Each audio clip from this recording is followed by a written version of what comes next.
What's good, my bro boy gamers? And today I wanted to do part one of my suggested changes. I wanted to do it a bit early because Wesker got the buffs I think he needed today.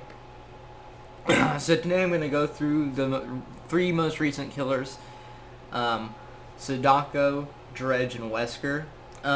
Sadako desperately needs buffs in my opinion.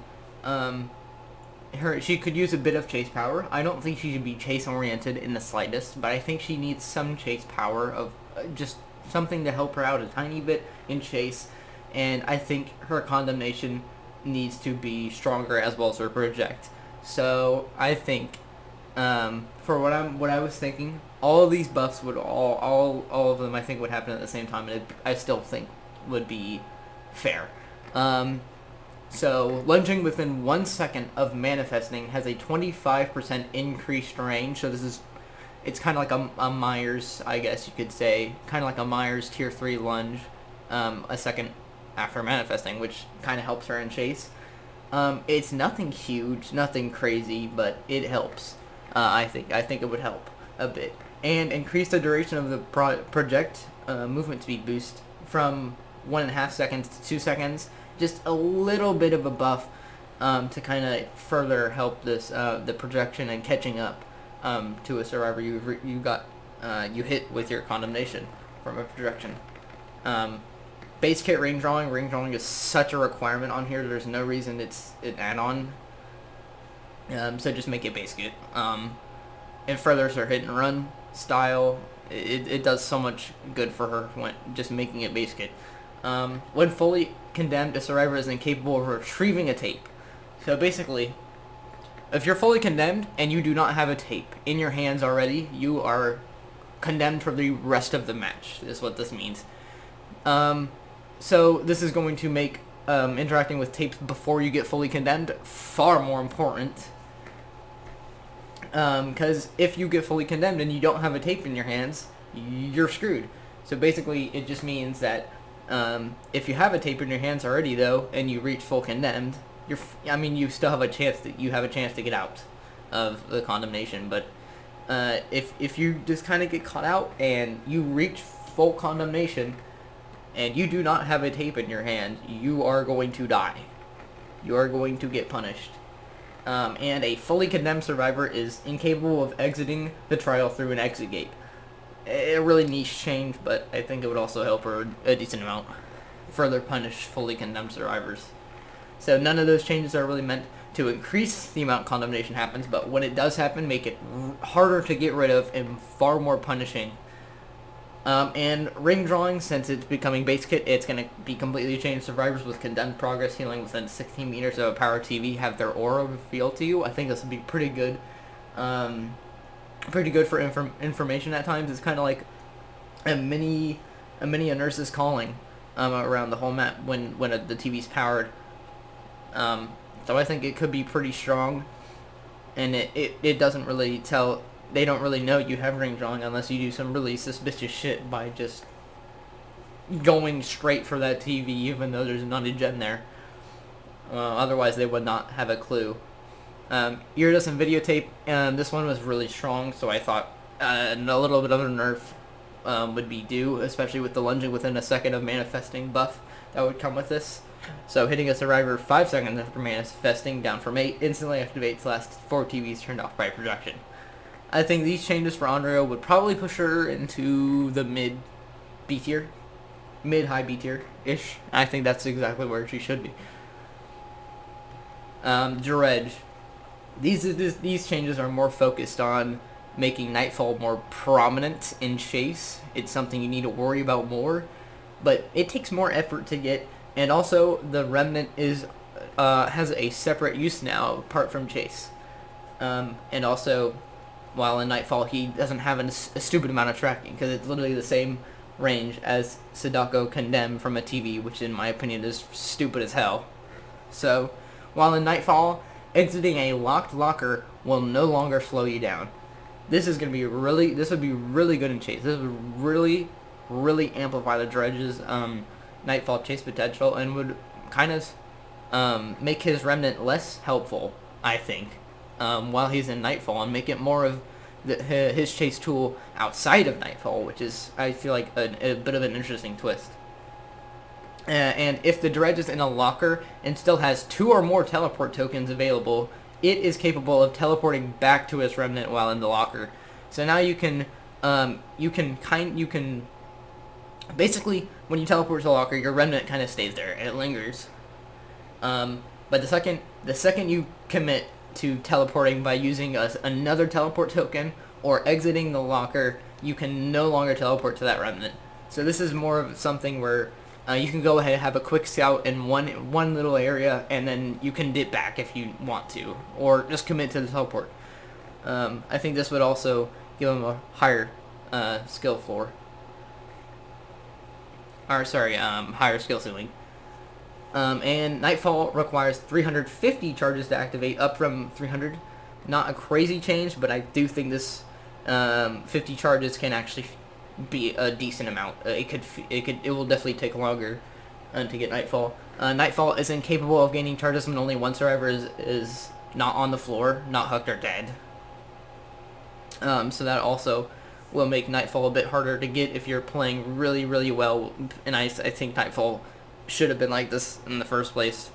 If you're the last survivor alive, or just capable of doing anything, I think it's pretty stupid that the Dredge can still gain Nightfall and just scout around the map with 16 meters of Killer Instinct everywhere he teleports. And that also leads to the final nerf, which is the range of Killer Instinct being reduced by 4 meters. Nothing crazy, but it's just, I think his tracking is a bit wild in Nightfall, and it's not really the way you should be. I don't think it's the way you should have Nightfall be playing out.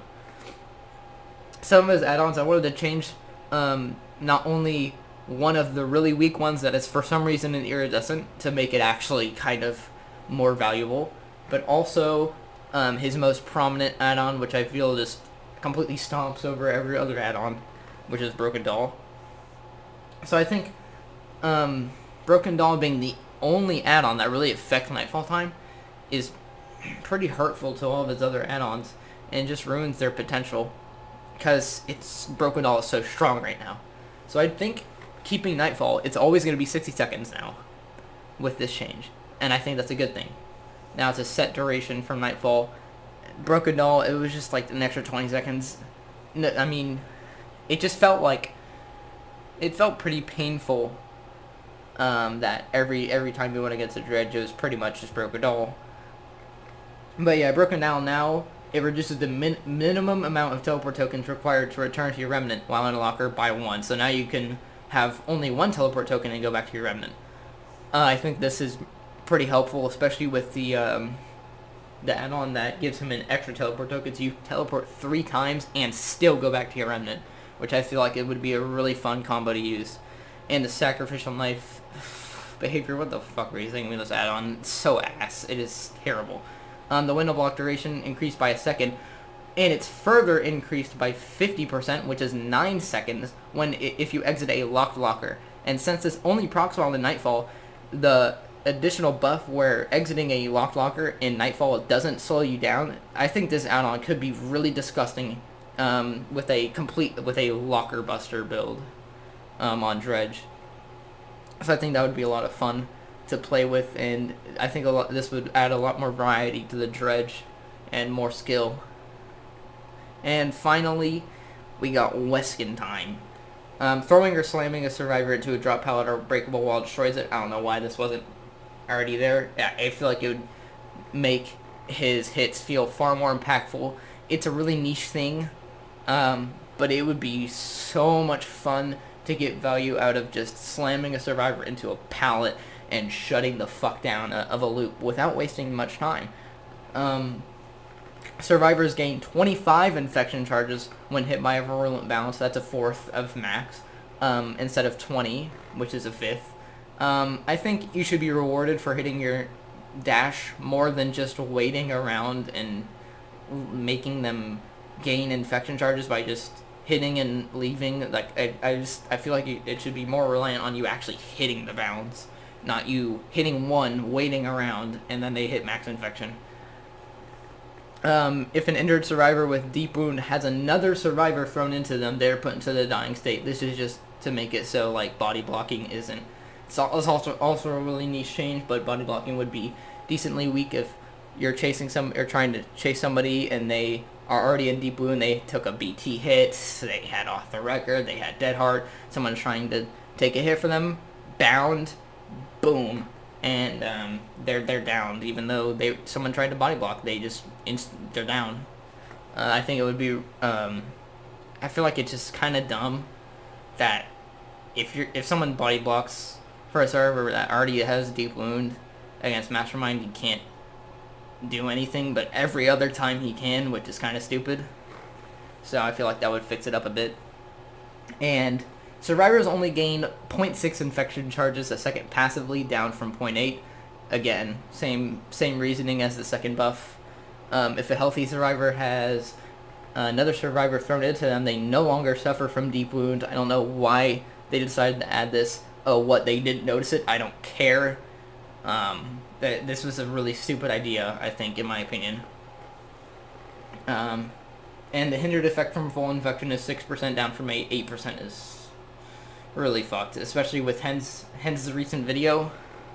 Oh my god, that felt painful to watch, and that is the video where I knew that hindered effect had to get toned down. This is half a fucking clown bottle. This hindered is insane. I generally don't think it needs to be this high. So those are all my changes for the 3 most recent killers. I'll probably do more parts in the future. I think all Wesker's add-ons are fine, by the way. They're all really fun. They're all unique and everything. So yeah, I think that's about it. All these changes I think are meant to really kind of further the character's playstyle, kind of more solidify it. Add a bit more skill, more rewarding for actual skill, and